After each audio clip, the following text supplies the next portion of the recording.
नमस्कार प्रिय साथियों। एसआर ग्रुप पैशन एजुकेशन में आप सभी का स्वागत है। तो मित्रों, अपने रीट मेन एग्जाम आपका जो भी सिलेबस दे रखा है राजस्थान सामान्य ज्ञान का, उसी पर आधारित टॉपिक जारी हैं। और प्रश्न उत्तर के इन वीडियो में मित्रों फ्लैगशिप योजनाओं से संबंधित अपने चल रहे थे।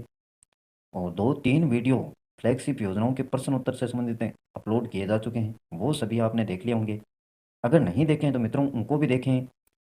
और ये इस प्रकार के नोट्स हैं मित्रों, जो आपको कहीं पर भी नहीं मिलेंगे, मेरे स्वयं के द्वारा बनाए गए। पहले क्वेश्चन अच्छे से बनाया गया है और उसके बाद में उस क्वेश्चन से संबंधित संपूर्ण जानकारी आपके सामने रखी जा रही है, जिससे आपके ये फ्लैगशिप योजनाएं अच्छे से तैयार हो सकें।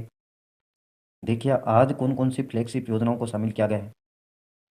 पहला क्वेश्चन दे रखा है, इसमें सरकारी योजनाओं की जानकारी घर बैठे ऑनलाइन उपलब्ध करवाने के उद्देश्य से शुरू किया गया जन सूचना पोर्टल 2019 का लोकार्पण कब हुआ।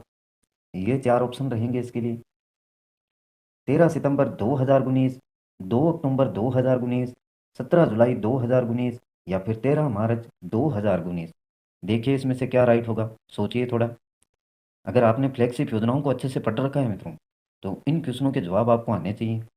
देखिए क्वेश्चन को पुनः, सरकारी योजनाओं की जानकारी घर बैठे ऑनलाइन उपलब्ध कराने के उद्देश्य से शुरू किया गया जन सूचना पोर्टल 2019 का लोकार्पण कब हुआ, यह आपको देखना है। तो इसमें राइट हो जाएगा आपका 1 नंबर ऑप्शन, 13 सितंबर 2019 को।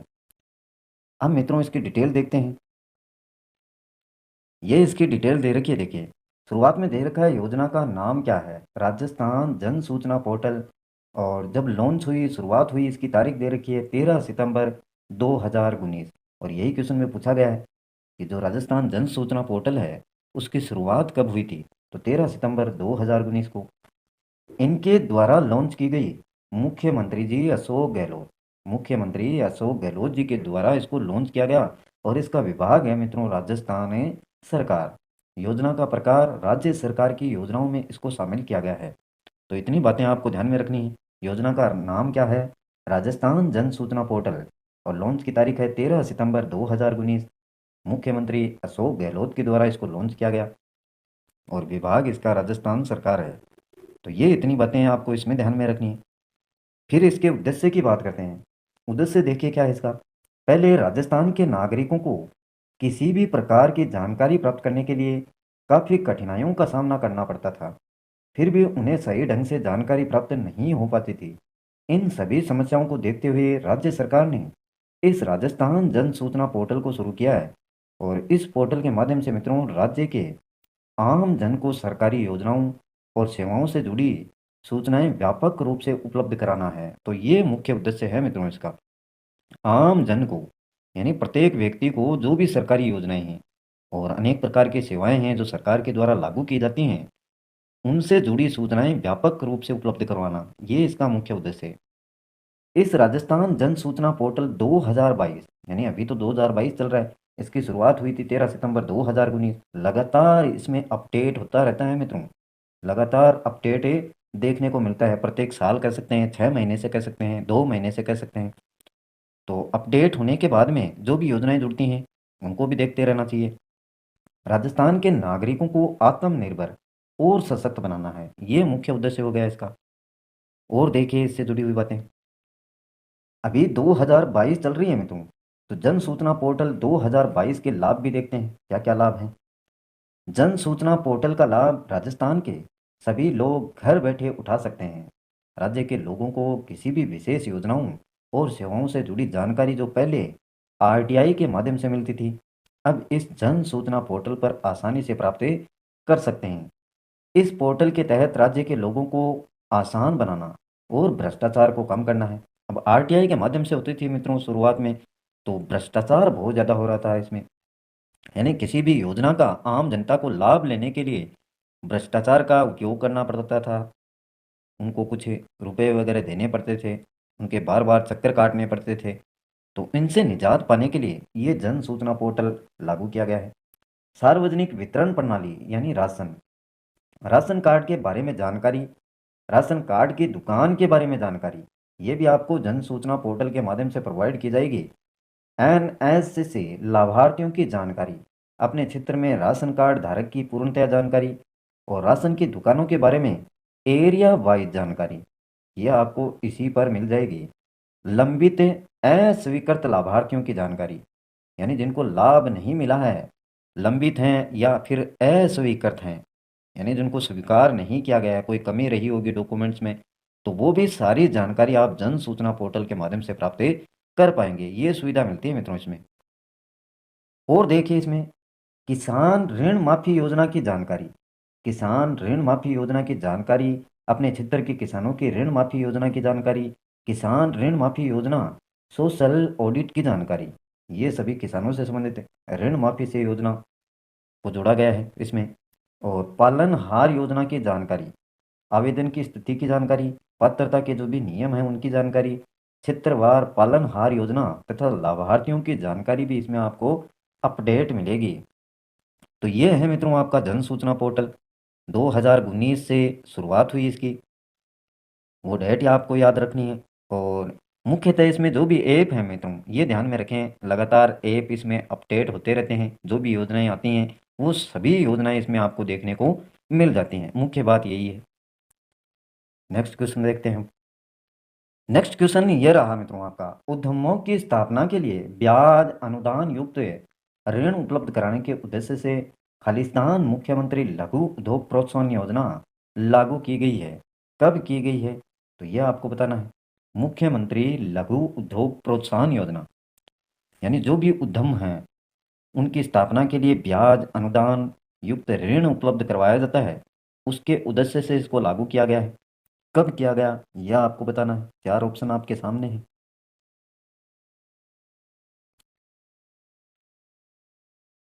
तो इसमें राइट हो जाएगा मित्रों, सोच लिया होगा आपने, 17 दिसंबर 2019। 17 दिसंबर 2019, ये ध्यान में रखना आपको। मुख्यमंत्री लघु उद्योग प्रोत्साहन योजना लागू की गई थी। अब इसकी डिटेल देखते हैं। योजना का नाम है मित्रों राजस्थान मुख्यमंत्री लघु उद्योग प्रोत्साहन योजना। लॉन्च की थी राजस्थान सरकार ने और लाभार्थी होंगे राजस्थान के नागरिक। उद्देश्य है सब रोजगार को बढ़ावा देना। ये आधिकारिक वेबसाइट है, हालांकि ये लगातार चेंजेस होती रहती हैं, तो ये इम्पोर्टेंट नहीं है अपने लिए। इम्पोर्टेंट है इसका उद्देश्य, लाभार्थी कौन होंगे, किसने लॉन्च की, योजना का नाम क्या है, और साल 2022 सब्सिडी दर 5 से 8% सब्सिडी के रूप में दिया जाता है। और डिटेल देखिए इसकी। राजस्थान मुख्यमंत्री लघु उद्योग प्रोत्साहन योजना 2022 की सब्सिडी देखिए कितनी मिलती है। इस योजना के अंतर्गत सब्सिडी की दर 5 से 8% तक होगी। इस योजना के अंतर्गत ये जितनी भी राशि है मित्रों, आप टोटल देख लेना, तक का लोन लिया जा सकता है। इतनी राशि का लोन सरकार के द्वारा प्रोवाइड किया जाता है। अब आप गिनने बैठ जाएंगे इनको, तो थोड़ा सा ध्यान रखना मित्रों, 10 करोड़ राशि है, फिर कहेंगे सर ने बताया नहीं।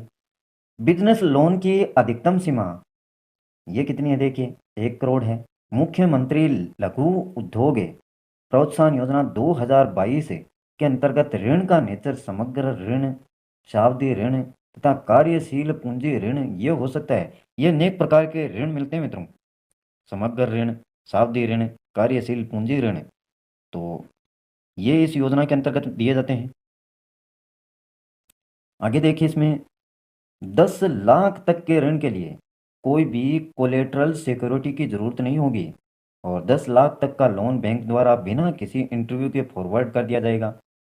10 लाख के ऊपर का लोन बैंक द्वारा जांच किए जाने के बाद district level task force committee को फॉरवर्ड कर दिया जाएगा। तो ये कुछ ही इसके नियम हैं। 10 लाख तक का जो लोन है वो बगैर किसी इंटरव्यू के दिया जाएगा, लेकिन 10 लाख से ऊपर है तो इसमें अलग अलग प्रकार की जांच है, district level task force committee को फॉरवर्ड कर दिया जाएगा। जो भी जांच है तो उनके द्वारा ये जांच की जाएगी, उसके बाद में 10 लाख के ऊपर का जो भी लोन है वो दिया जाएगा। तो इसमें मुख्य बात तो ये है मित्रों कि 5 से 8% तक का जो सब्सिडी है वो मिलती है। 10 करोड़ तक का लोन लिया जा सकता है इसमें, ये भी याद रखें। और अलग अलग प्रकार के ऋणों के प्रकार दे रखे हैं, समग्र ऋण, सावधि ऋण, कार्यशील पूंजी ऋण। तो इतनी बातें इसमें ध्यान रखेंगे आप लघु उद्योग प्रोत्साहन योजना 2022 में। आगे और देखिए डिटेल इसकी। अब देखिए मित्रों, ऋण से संबंधित कुछ ये प्रावधान किए गए हैं। इस योजना के माध्यम से अधिकतम 10 करोड़ रुपए तक का, ये अधिकतम है, ये सीमा निर्धारित कर दी गई है, 10 करोड़ रुपए तक का ऋण उपलब्ध करवाया जाएगा।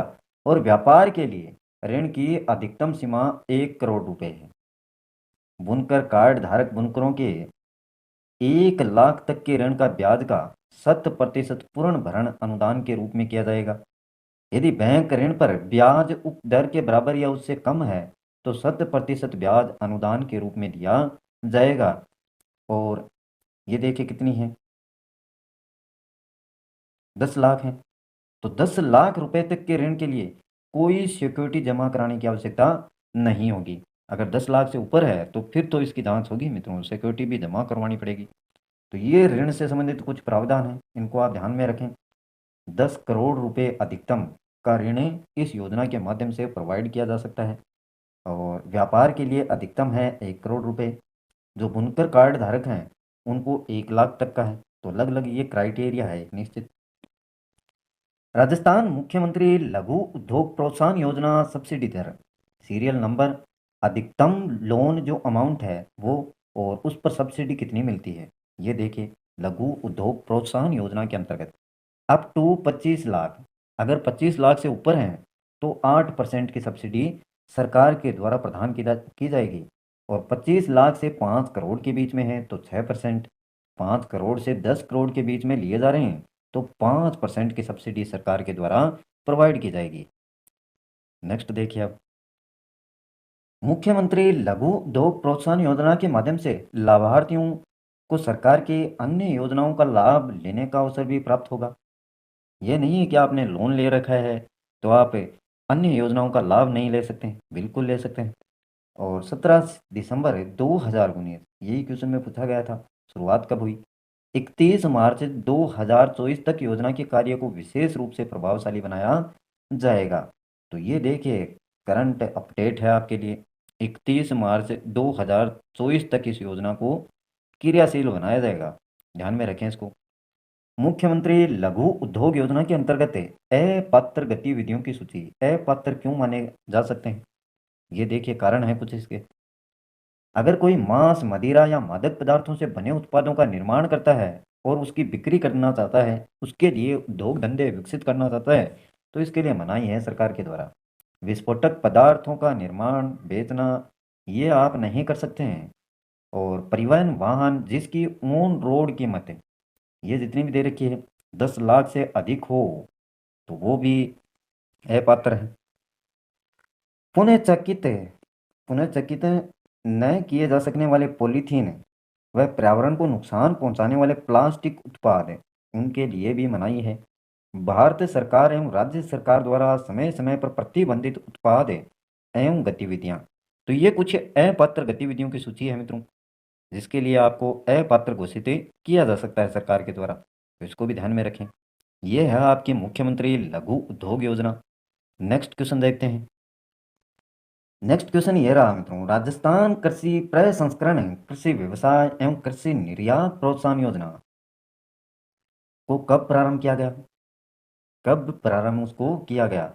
ये ऑप्शन आपके 12 दिसंबर 2019, 12 दिसंबर 2020, 21 दिसंबर 2017, 21 दिसंबर 2021। मैं बार बार कहता हूँ मित्रों, डेट वाले क्वेश्चन आएंगे, फ्लैगशिप योजनाएं हों या जन कल्याणकारी योजनाएं हों आपकी, इसमें निश्चित तौर पर आपके डेट वाले क्वेश्चन पूछे जाएंगे, तो अच्छे से याद कर लें इनको। राजस्थान कृषि प्रसंस्करण, कृषि व्यवसाय एवं कृषि निर्यात प्रोत्साहन योजना खालिस्तान को प्रारंभ की गई, तो इसमें आपका राइट हो जाएगा मित्रों 12 दिसंबर 2019, 12 दिसंबर 2019 को। डिटेल देखते हैं आप इसकी, ये डिटेल है मित्रों इसकी। राजस्थान कृषि प्रसंस्करण, कृषि व्यवसाय एवं कृषि निर्यात प्रोत्साहन योजना 2019, राजस्थान स्टेट कृषि विपणन बोर्ड। योजना का विवरण देखिए। योजना प्रारंभ, जैसा कि मैंने आपको बताया, 12 दिसंबर 2019 को प्रारंभ हुई थी और अवधि तक मान्य है, 31 मार्च 2024 तक ये मान्य है। वित्त पोषित है राज्य सरकार के द्वारा। योजना का प्रकार है व्यक्तिगत। 26 मई 2022 को राज्य सरकार ने एक अधिसूचना जारी करके राजस्थान कृषि प्रसंस्करण, कृषि व्यवसाय एवं कृषि निर्यात प्रोत्साहन नीति 2019 में लोक हित में संशोधन करते हुए नए प्रावधान शामिल किए हैं 26 मई 2022 को। और प्रमुख बिंदु देखिए इसके। अधिसूचना के अनुसार वित्तीय वर्ष 2022-23 के बजट में घोषित राजस्थान मिलेट्स प्रोत्साहन मिशन के तहत स्थापित होने वाली प्रथम 100 मिलेट्स प्रसंस्करण इकाइयों को पात्र परियोजना लागत का 50% अधिकतम अधिकतम 40 लाख रुपए प्रति इकाई अनुदान दिया जाएगा। लेकिन ऐसी परियोजना जिनमें 40 लाख की अधिकतम सीमा से अधिक अनुदान दे है, उनमें निर्धारित अनुदान दर है वो 25% पर अनुदान दे होगा। तो ये कुछ प्रमुख बिंदु हैं इसके, इसको भी ध्यान में रखेंगे आप। बाकी मुख्य तो यही है मित्रों, डेट आपको ध्यान में रखनी है इसकी, ज़्यादातर यही पूछे जाते हैं। और 2019 में लोकहित में संशोधन करते हुए नए प्रावधान इसमें शामिल किए गए हैं। और देखते हैं मित्रों इसकी डिटेल। अनुदान के लंबित प्रकरणों के निस्तारण के लिए 23 फरवरी 2022 के बाद आयोजित सभी डीएलएससी एवं एसएलएससी में स्वीकृत होने वाली सभी परियोजनाओं पर यह प्रावधान लागू होगा। राजस्थान मिलेट्स प्रोत्साहन मिशन के तहत स्थापित होने वाली इकाइयों पर अनुदान मिशन अवधि अथवा वर्ष 2023-24 से या फिर 100 इकाइयां स्थापित होने की अवधि जो भी पहले हो तक देय होगा। मिशन में निर्धारित इकाइयों का लक्ष्य प्राप्त होने के बाद सभी लंबित आवेदनों पर अनुदान की दर नीति 2019 के प्रावधान के अनुसार देय होगी। इसी प्रकार सभी श्रेणी जैसे कृषक हैं, उनके संगठन एवं इनके अतिरिक्त अन्य पात्र व्यक्ति के आवेदकों को बजट 2022-23 में घोषित राजस्थान खाद्य प्रसंस्करण मिशन के तहत स्थापित होने वाली खाद्य प्रसंस्करण इकाइयों के लिए अनुदान 50% अधिकतम 1 करोड़ रुपए तक दे होगा। यह अनुदान लहसुन के लिए प्रतापगढ़, चित्तौड़गढ़, कोटा, बारां, अनार के लिए बाड़मेर एवं जालौर, संतरे के लिए झालावाड़ एवं भीलवाड़ा, टमाटर और आंवले के लिए जयपुर, सरसों के लिए अलवर, भरतपुर, धौलपुर, करौली तथा सवाई माधोपुर जिलों में स्थापित होने वाली इकाइयों को देय होगा। तो जो भी ये अनुदान मिलता है 1 करोड़ रुपए तक का, ये इन जिलों को मिलेगा। कौन सी, जो भी मसाले हैं, लहसुन है या फल फ्रूट हैं, उनके लिए दिया जाता है। यह अनुदान मिशन अवधि अथवा वर्ष 2023-24 से जो भी पहले हो तक के लिए देय होगा। जोधपुर संभाग में जीरा व इसबगोल के निर्यात आधारित प्रथम 10 प्रसंस्करण इकाइयों को पूंजीगत अनुदान लागत का 50% या अधिकतम 2 करोड़ रुपए का अनुदान देय होगा। यह अनुदान भी मिशन अवधि अथवा वर्ष 2023-24 जो भी पहले हो तक के लिए देय होगा। मिशन के तहत स्थापित होने वाली जीरा इसबगोल इन इकाइयों के लिए अनुदान की प्रक्रिया का निर्धारण अलग से किया जाएगा। मिशन में निर्धारित इकाइयों का लक्ष्य प्राप्त होने के बाद सभी लंबित आवेदनों पर अनुदान की दर नीति 2019 के प्रावधानों के अनुसार देय होगी। तो ये कुछ इंपॉर्टेंट फैक्ट्स हैं, नोट्स के रूप में आप इनको अच्छे से याद रखें। कौन सी जो भी फसल है उसके लिए कितना अनुदान दिया जाता है और कौन कौन से ज़िलों में दिया जा रहा है, ये भी पूरी डिटेल है यहाँ पर। आगे देखते हैं नेक्स्ट है मित्रों आपका समाज के कमज़ोर वर्गों के व्यक्तियों की कन्याओं के विवाह पर आर्थिक सहायता उपलब्ध करवाकर सामाजिक एवं शैक्षणिक उत्थान करना, यह उद्देश्य कौन सी योजना का है? ये 4 ऑप्शन है। मुख्यमंत्री कन्यादान या जिसको हथलेवा योजना कहते हैं, मुख्यमंत्री पालनहार, मुख्यमंत्री युवा संबल योजना या फिर इनमें से कोई नहीं। क्वेश्चन को दोबारा से देखेंगे एक बार। समाज के कमज़ोर वर्गों के व्यक्तियों की जो भी कन्याएं हैं उनके विवाह पर आर्थिक सहायता उपलब्ध करवाकर सामाजिक एवं शैक्षणिक उत्थान करना, यह उद्देश्य कौन सी योजना का है? तो यह है मित्रों आपका मुख्यमंत्री कन्यादान योजना का। ए ऑप्शन राइट होगा इसमें, जिसको हथलेवा योजना भी कहते हैं। वो डिटेल देखते हैं इसकी। योजना का नाम राजस्थान मुख्यमंत्री कन्यादान योजना 2022। किसने आरंभ की? राजस्थान सरकार ने आरंभ की। योजना के लाभार्थी राजस्थान के नागरिक। योजना उद्देश्य देखिए, विवाह के लिए आर्थिक सहायता उपलब्ध करवाना। योजना वर्ष 2022, राज्य आपका राजस्थान। और देखिए, राजस्थान मुख्यमंत्री कन्यादान योजना का शुभारंभ है बीपीएल परिवार की कन्याओं, अंत्योदय परिवार की कन्याओं, आस्था कार्डधारी परिवार की कन्या, आर्थिक दृष्टि से कमजोर परिवार तथा विधवा महिलाओं की कन्या हेतु 41,000 रुपये तक का आर्थिक अनुदान दिया जाएगा। तो ये इंपॉर्टेंट है, 41,000 रुपये तक का आर्थिक अनुदान विवाह के समय। कन्यादान योजना के अंतर्गत लाभार्थी कन्या को 41,000 रुपये सीधे बैंक खाते में ट्रांसफर किए जाएंगे। बीच में लाग लपट वाली बात बिल्कुल नहीं होगी। ये नहीं कि किसी दूसरे को मिल जाए, उसी के बैंक खाते में ट्रांसफर किए जाएंगे डायरेक्ट। कन्यादान योजना का लाभ एक परिवार से 2 लड़कियों के, ये भी इंपॉर्टेंट है, एक परिवार से 2 लड़कियों के अनुदान हेतु आवेदन किया जा सकता है और मिलेगा तभी जब आवेदन किया जाएगा। कन्यादान योजना का लाभ उन सभी बेटियों को मिलेगा जो 21 वर्ष की आयु पूर्ण कर चुकी हैं। यह नहीं कि 18 साल की हो चुकी हैं और अभी शादी कर रही हैं तो उनको अनुदान नहीं दिया जाएगा मित्रों। 21 वर्ष की अगर आयु पूर्ण कर चुकी हैं तभी इसका लाभ ले सकेंगे। राजस्थान सीएम कन्यादान योजना के क्रियान्वयन किसी समीक्षा जिला स्तर पर की जाएगी, यानी जो इसकी समीक्षा है वो जिला स्तर पर की जाएगी। जिला कलेक्टर की अध्यक्षता में मॉनिटरिंग समिति गठित की जाएगी और योजना की विशेष पहचान यही रहेगी कि योजना जिला कलेक्टर की अध्यक्षता में मॉनिटरिंग समिति गठित की जाएगी। ये विशेष पहचान रहेगी इसकी, यानी सारा जो भी काम है इससे संबंधित है, किस प्रकार से उनको रुपए देने हैं, वो योग्य हैं या नहीं है, पूरी मॉनिटरिंग कौन करेगा, जिला कलेक्टर की अध्यक्षता में होगी मित्रों। आगे देखते हैं नेक्स्ट क्वेश्चन आपका, राजकीय चिकित्सालय में निःशुल्क दवा उपलब्ध कराने के उद्देश्य से मुख्यमंत्री निःशुल्क दवा योजना कब लागू की गई। ये इंपॉर्टेंट है, ये ऑप्शन है 4 आपके लिए, देखिए क्या राइट होगा इसमें। राजकीय चिकित्सालय में निःशुल्क दवा उपलब्ध कराने के उद्देश्य से मुख्यमंत्री निःशुल्क दवा योजना कब लागू की गई। तो क्या होगा इसमें, सोच लिया होगा आपने। राइट होगा मित्रों 2 अक्टूबर। 2 अक्टूबर सभी में है, लेकिन वर्ष कौन सा होगा, 2011। डी ऑप्शन राइट हो जाएगा इसमें। वो डिटेल देखते हैं इसकी। ये डिटेल है मित्रों इसकी, मुख्यमंत्री निःशुल्क दवा योजना का शुभारंभ 2 अक्टूबर 2011 को, यही मैंने बताया 2 अक्टूबर 2011 को तत्कालीन कांग्रेस सरकार के मुख्यमंत्री अशोक गहलोत ने करौली से, कहाँ से, करौली से किया था। ये भी बात ध्यान में रखें मित्रों, करौली से।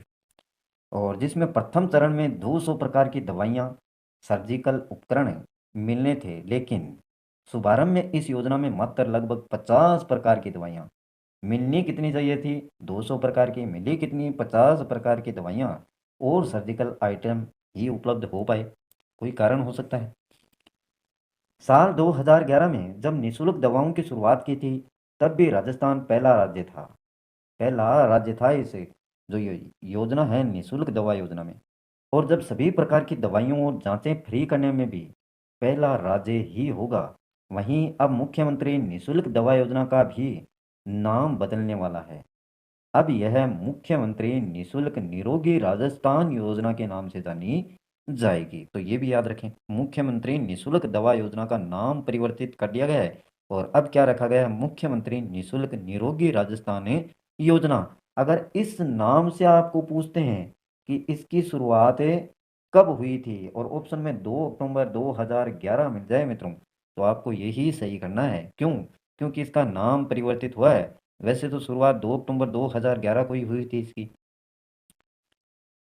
और देखिए इससे संबंधित मुख्यमंत्री निःशुल्क दवा योजना 2 अक्टूबर 2011 को राजस्थान के तत्कालीन मुख्यमंत्री अशोक गहलोत द्वारा इस योजना की शुरुआत की गई। इस योजना के मुख्यतः 2 घटक हैं, निःशुल्क दवाइयाँ और निःशुल्क परीक्षण, फ्री टेस्ट, फ्री मेडिसिन। तो ये है मित्रों, और इसमें देखिए क्या दे रखा है, सरकारी स्वास्थ्य संस्थानों में आने वाले रोगियों को सामान्य तौर पर उपयोग की जाने वाली आवश्यक दवाइयों को निःशुल्क उपलब्ध करवाना, सरकारी स्वास्थ्य संस्थानों में आने वाले रोगियों का निःशुल्क परीक्षण सुनिश्चित करना। ये इसकी कुछ इंपॉर्टेंट बातें हैं, या ये कह सकते हैं 2 घटक हैं इसके मुख्य। तो ये था मित्रों आज का फ्लैगशिप योजनाओं से संबंधित कुछ महत्वपूर्ण योजनाओं को शामिल किया गया है इसमें। अगर प्रश्न आपको अच्छे लगे हैं, योजनाओं की जो डिटेल है, जानकारी अगर आपको अच्छी लगी है, जरा सी भी अच्छी लगी है, तो मित्रों लाइक करना, अपने मित्रों के साथ में शेयर करना। मैं देखिए जानकारी स्वयं के नोट्स बना करके फिर ही आपको प्रोवाइड करता हूँ। रोज़ मेहनत की जा रही है मेरे द्वारा। आप भी साथ में अगर जुड़ेंगे अच्छे से, तो निश्चित तौर पर सफलता मिलेगी मित्रों आपको। इसी प्रकार से प्रत्येक टॉपिक के क्वेश्चन आपको करवाए जाएँगे। इस बात का भी ध्यान में रखें। क्वेश्चन भी होंगे, साथ में जानकारी भी होगी, और ऐसी आपको थोड़ी बहुत बातें बताते होंगे। मैं नहीं कहता किसी चैनल की, ना तो मैं बुराई करता हूँ और ना ही मुझे कोई किसी चैनल का गुणगान करना है। लेकिन मेरे द्वारा इसी प्रकार से आपको लगातार बताए जाएँगे, जितने भी टॉपिक हैं, उनसे संबंधित जो भी महत्वपूर्ण क्वेश्चन उत्तर हैं, वो करवाए जाएँगे। आज का वीडियो अच्छा लगे तो लाइक करना, अपने मित्रों के साथ में शेयर करना, और चैनल को सब्सक्राइब नहीं किया है तो प्लीज़ सब्सक्राइब कर लें, जिससे आने वाले प्रत्येक वीडियो के नोटिफ़िकेशन आपको लगातार मिलते रहें। आज के लिए बस इतना ही, कल फिर मिलते हैं एक नए टॉपिक के साथ। तब तक के लिए जय हिंद।